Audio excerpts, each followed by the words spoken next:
Assalamualaikum warahmatullahi wabarakatuh. Alhamdulillahirrabbilalamin. Wassalatu wassalamu ala sayyidil anbiya wal mursalin. Habibina syafi'ina Muhammadin wa ala alihi washabihi ajma'in. Amma ba'd. Ikhwan fillah rahmatullahi alaikum. Pemirsa channel YouTube yang berbahagia, wabil khusus santri Ma'had Amfara dimanapun antum berada.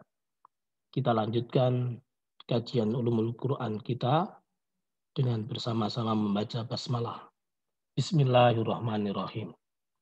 Kali ini kita akan membahas I'jazul Quran. Kemukjizatan Al-Quran. Dalam hal ini adalah aspek bahasa sebagai kemukjizatan Al-Quran. Al-Quran merupakan lafadz yang diturunkan kepada Nabi Muhammad SAW yang memiliki pengertian. Al-Quran merupakan lafadz dan makna sekaligus. Jika hanya maknanya saja yang diturunkan, maka tidak dinamakan Al-Quran. Dan jika hanya lafadznya saja yang diturunkan, maka hal ini tidak mungkin. Tidak mungkin terjadi tanpa ada maknanya secara mutlak. Sebab asal pembentukan sebuah lafadz adalah untuk menunjukkan suatu makna tertentu. Ya, kalau maknanya saja yang diturunkan, namanya bukan Al-Quran, tapi hadis, ya kan? Kalau maknanya saja itu berarti bukan Al-Quran, melainkan hadis. Tapi kalau lafadznya saja itu nggak mungkin. Mengapa? Karena sebuah lafadz itu turun untuk menunjukkan makna. Sebuah lafadz itu datang untuk menunjukkan makna tertentu. Sehingga memang Al-Quran itu mengandung lafadz sekaligus makna. Keistimewaan Al-Quran terletak pada keistimewaan lafadz bahasa Arabnya.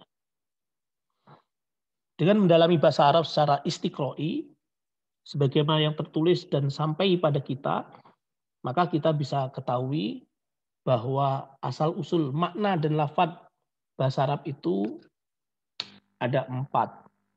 Hakikat, majaz, istiqaq, dan ta'rib. Pertama, hakikat.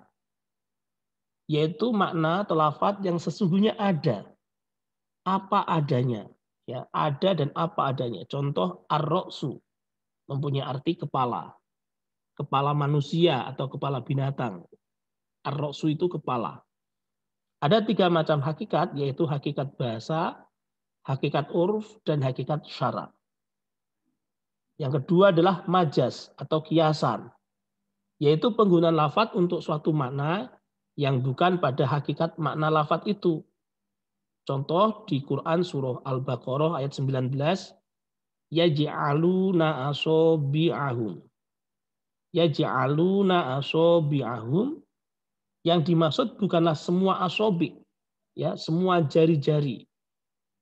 Mereka menjadikan jari-jari mereka di telinga mereka. Jadi bukan semua jari-jari masuk ke dalam telinga, bukan. Tapi hanya sebagian asobi. Sebagian jari-jari saja, yaitu jari telunjuk. Wa haitsuma kuntum fawallu wujuhakum syatrah. Ini juga ada di Quran surah Al-Baqarah ayat 144. Wa haitsuma kuntum, dimanapun kalian berada, fawallu wujuhakum syatrah. Maka hendaklah kalian hadapkan wajah kalian syatrah untuk menghadap sholat. Ya, yang dimaksud wujuh di sini wajah, ya, bukan hanya wajah saja, tapi seluruh anggota tubuh juga menghadap kiblat saat sholat. Jadi maksudnya menghadapkan wajah kalian ke arah kiblat itu maksudnya apa? Seluruh anggota tubuh. Jadi ini termasuk majaz. Kemudian yang ketiga istiqaq. Istiqaq yaitu pembentukan kata untuk menunjuk makna dan memiliki hubungan arti katanya. Ada 2, istiqaq shohir dan istiqaq kabir. Ya, pada sorf itu istiqaq shohir. Salima, yaslamu, Islam. Ya. Muslim, maslam. Jadi ada hubungan arti dari kata selamat. Salima, yaslamu, Islam. Ya. Sementara kalau istiqoq kabir, hubungan artinya itu maknawi, menguatkan yang lain. Jadi jabbaro, jarroba, barroja, bajaro, rojaba, robaja. Kalau disorot itu istiqoq sohir, ya kecil, salima, yaslamu, Islam. Kalau ini pergeseran posisi huruf. Jabaro, jaroba, baroja, dan seterusnya. Dengan harokat yang berbeda, misal albir, albur, albar. Ya, sama-sama memiliki hubungan arti penopang kehidupan. Albir, kebajikan, penopang kehidupan. Albur, gandum, penopang kehidupan juga. Albar, daratan, penopang kehidupan juga. Albir itu kehidupan sosial masyarakat, butuh kebajikan. Kalau arbur itu gandum, kehidupan individu butuh makan sebagai penopang kehidupan. Albar itu daratan, manusia hidup memang di daratan. Kemudian yang keempat, ta'rif, yaitu pembentukan kata Arab yang berasal dari bahasa Ajam. Bahasa aslinya bahasa non-Arab, kemudian diarabkan. Istilah lain adalah Arabisasi, yang disesuaikan dengan kaidah-kaidah wazan bahasa Arab. Ta'rif hanya terjadi pada kata-kata benda yang maknanya terindra. Seperti farrot min qaswarah. Ya, atau kunu qawwamina bil qist. Ya, qaswarah atau al-qist itu yang ada di dalam Quran surah Al-Mudaththir ayat 51 dan An-Nisa ayat 135 itu ta'rif, mengalami arabisasi, mu'arrab. Qaswarah dari bahasa Habasyah, al-qistu dari bahasa Romawi.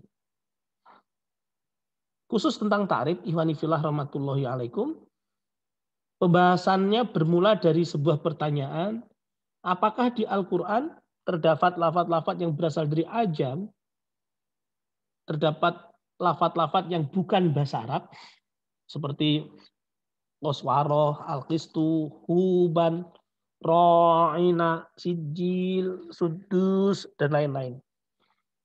Dalam hal ini ulama berbeda pendapat. Mayoritas mengatakan di Al-Quran tidak terdapat lafaz yang berasal dari luar bahasa Arab.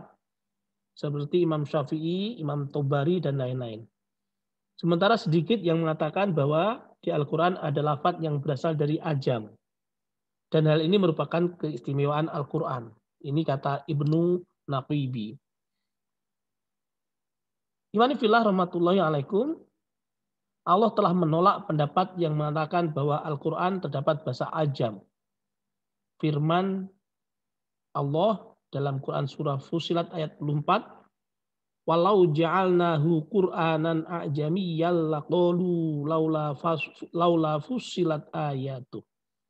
Dan jikalau kami jadikan Al-Quran itu suatu bacaan dalam bahasa selain Arab, tentulah mereka mengatakan, mengapa tidak dijelaskan ayat-ayatnya? Apakah patut Al-Quran itu di dalam bahasa asing sedang Rasulullah SAW adalah orang Arab? Itu kelanjutan terjemahannya begitu. Adapun kata-kata yang telah disebutkan di atas, ya ada sijil, al-qistu, sundus, dan lain sebagainya tadi, sekalipun juga digunakan oleh bangsa-bangsa lain selain bangsa Arab, dia telah mengalami ta'rif, mu'arrab, telah diarabisasi. Proses ta'rif menjadi keniscayaan, seiring dengan keniscayaannya benturan peradaban. Termasuk dalam hal ini adalah dakwah Islam yang menyebar luas. Cara-cara mentakrif suatu lafaz tidak langsung dengan mengambilnya begitu saja.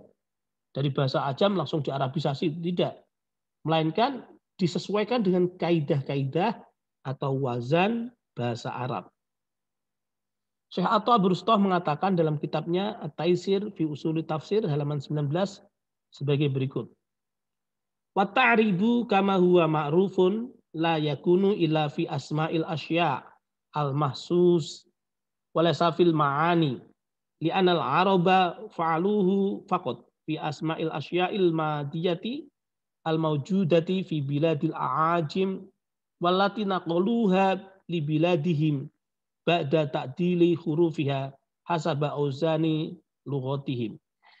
Proses ta'rif, proses arabisasi sebagaimana yang diketahui tidaklah terjadi kecuali pada nama-nama benda-benda yang terindra saja, bukan pada makna. Karena Arab melakukan itu semua hanya pada nama-nama benda fisik yang terindra yang ada di negeri-negeri ajam saja. Mereka menukilnya ke negeri-negeri mereka setelah proses ta'dil, proses penyesuaian dengan huruf-hurufnya dengan wazan-wazan bahasa Arab. Kesimpulannya, yang pertama, Al-Quran menggunakan bahasa Arab, baik lafadz maupun maknanya. Yang kedua, asal-usul bahasa Arab ada 4, hakikat, majaz, istiqaq, dan ta'rif. Yang ketiga, ta'rif terjadi pada lafadz suatu fakta baru yang belum ada di khazanah istilah bahasa Arab. Misal, at-tilfazu, telepon. Ta'rif terjadi hanya pada istilah yang terkait dengan nama-nama benda yang terindra, bukan pada makna, tapi pada lafadz saja. Wallahu a'lam bishawab. Terima kasih. Assalamualaikum warahmatullahi wabarakatuh.